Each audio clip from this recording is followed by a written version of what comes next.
बात करो, बात करो, बात करो। पुलिस प्रशासन होश में आओ, होश में आओ, होश में आओ। अनुसूचित क्षेत्र में शांति भंग करना बंद करो, बंद करो, बंद करो। हमारे नाम बताए थे हैं और वहीं छोड़ दो।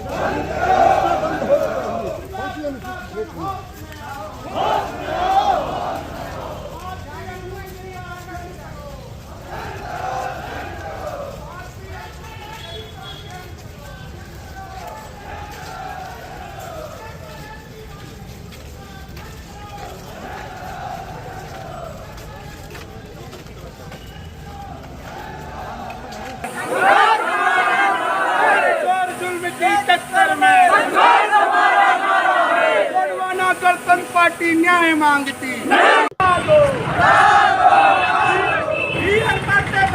हत्यारों को फांसी दो, फांसी दो, फांसी दो। के हत्यारों को फांसी दो, फांसी दो, फांसी दो। जनजाति जिंदाबाद, जिंदाबाद, जिंदाबाद। जनजाति जिंदाबाद, जिंदाबाद, जिंदाबाद।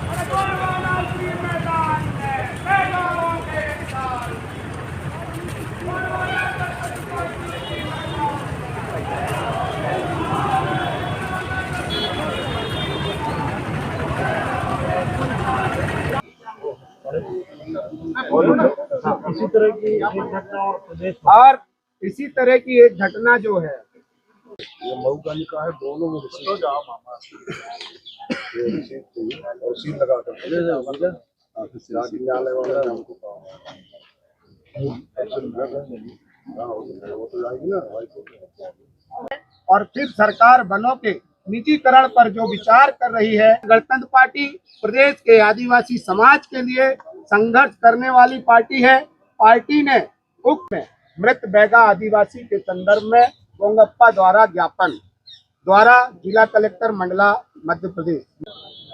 आज हम लोगों ने हिरन परते जी की जो पुलिस हॉक फोर्स द्वारा हत्या की गई है, उस हत्या के विरोध में गोंडवाना गणतंत्र पार्टी ने एक दिवसीय धरना दिया और जुलूस निकालकर यहाँ पर जिला प्रशासन को, राज्यपाल को संबोधित एक ज्ञापन सौंपा है। उस ज्ञापन में हमने इस हत्या के लिए जो जिम्मेदार अधिकारी हैं, चाहे वो मंडला एसपी हों, चाहे आईजी हों, चाहे हॉक फोर्स के कमांडेंट हो अथवा अन्य कोई जिम्मेदार अधिकारी है, उन सब के विरुद्ध हत्या का मुकदमा पंजीकृत करने की मांग किया है। और जो हिरन परते की बेवा हैं, उन बेवा को सरकार ने 10 लाख रुपया दिया है, जो अपर्याप्त है, क्योंकि उनके छोटे छोटे बच्चे हैं। आजीविका का कोई दूसरा साधन नहीं था। हिरन परते जी ही मेहनत मजदूरी करके उस परिवार का भरण पोषण करते थे।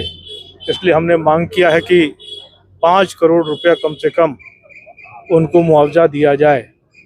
साथ ही हमने ये भी मांग किया है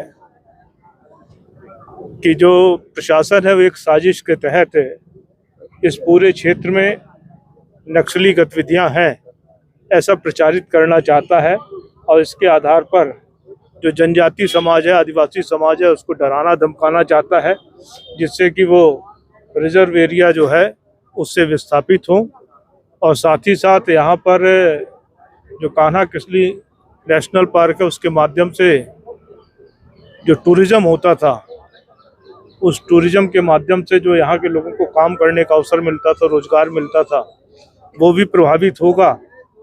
और प्रशासन की मंशा है कि एक बार ये टूरिज़्म प्रभावित हो जाए तो हमको इससे नेशनल पार्क को डीनोटिफाइड करने का अवसर मिल जाए, और डीनोटिफाइड करके यहाँ पर जो व्यापक खनिज साधन है उनको हम प्रधानमंत्री नरेंद्र मोदी जी के मित्रों को सौंप सकें और उसका वो शोषण कर सकें। तो ये प्रमुख 3 मांगे थी हमने प्रशासन को सौंपा है। उन्होंने हमको आश्वस्त किया है कि हम माननीय राज्यपाल महोदय को भेजेंगे।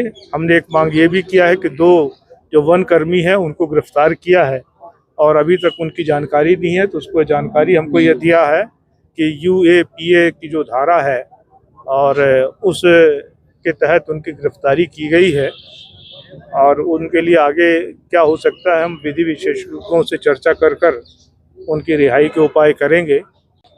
हम लोगों की प्रमुख मांग एक पहले भी प्रेस वार्ता की गई थी हमारे द्वारा कि जो घटना हुई है वो उसको इंगित करता है कि वो फर्जी मुठभेड़ है, क्योंकि जो 10 लाख शासन ने दिया है तो वो किस कारण से दिया। अगर वो नक्सली हो तो वो तो अपराधी की श्रेणी में आता है, तो उसको 10 लाख का मुआवजा नहीं देना चाहिए।